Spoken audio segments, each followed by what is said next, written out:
What's up, guys? Big Clive 34 coming at you today with a little bit of talk about the ECOPO, a car that has been announced by GM. I think out at the SEMA show is the first that we're hearing of it.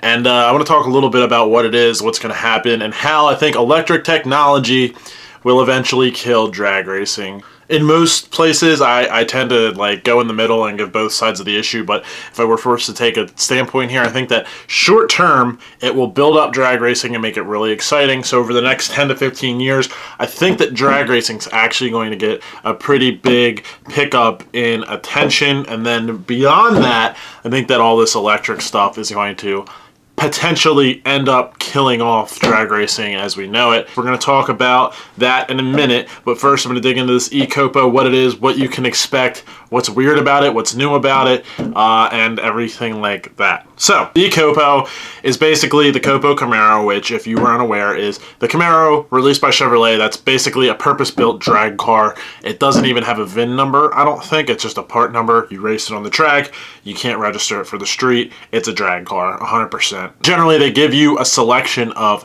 engine choice, and this year, it turns out that electric power is going to be on the table. It features dual electric motors, and they say, now I know a lot of manufacturers are coming out claiming things that aren't actually panning out in the real world, but they say it can run 9s with 700 horsepower and 600 foot-pounds of torque. They say that it is a bolt-in replacement for the LS. It'll bolt right to an LS bell housing. So it seems like obviously you're going to have to change the electronics. You're going to have to get rid of the fuel system.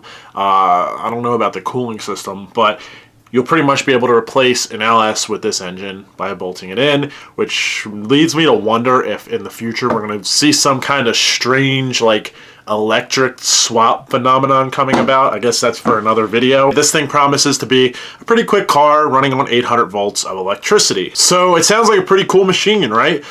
Yes and no. It's cool if you want to go fast and just get in and punch the pedal, but if you're worried about the long-term health of drag racing, I think that this could be a step in the wrong direction toward the demise of the sport. And it's not Chevrolet's fault at all. I'm not insinuating that. I'm just saying that with this electric trend that's going on here, we're kind of spelling out our own disaster unless something comes along and really changes. I think at short term, meaning the next decade or two, we'll actually have a really cool maybe electric versus combustion war, just like Chevy versus Ford has been going on for years. The import versus domestic deal that's been going on. We're going to have an electric versus combustion war that might last for a good amount of time as they develop this electric technology to get faster and faster. Short term, it's going to be really exciting. I get excited when I see, for example, a Tesla race a Demon or a Tesla race whatever and be able to compete with it and or win. But long term,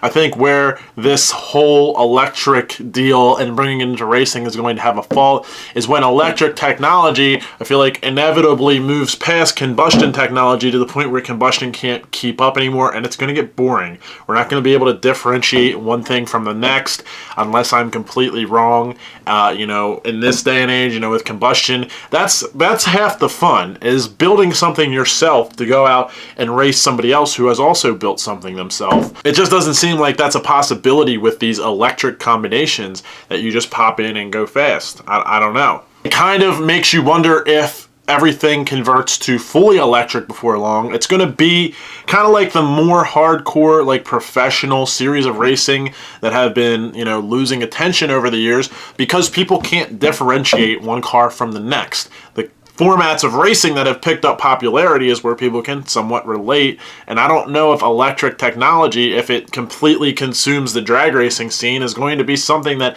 people are all that interested in watching, because every combination seems just like the next, unless we have a complete swing and evolution of racing that takes it in a different direction. I don't know. Long term, I think that this isn't great, unless they take the liberty of introducing something like, you know, the no prep that really brought alive a scene that arguably was on a downward trend, that had some fire breathed into it with the no prep. For as much as you guys don't like no prep, well, a lot of people don't like no prep and like to complain about it, you can't deny that it really has brought a lot of attention to the racing scene that we so desperately needed to keep racing alive and well. So with this electric trend, I don't know how it's going to pan out. I think that over the next couple of years at least, we're going to be able to see some really, really cool stuff as electric and combustion square up. But beyond that, what do you guys think is going to happen? Leave a comment below. Be sure to share this video. Thank you very much for watching. This has been Big Collab 34, and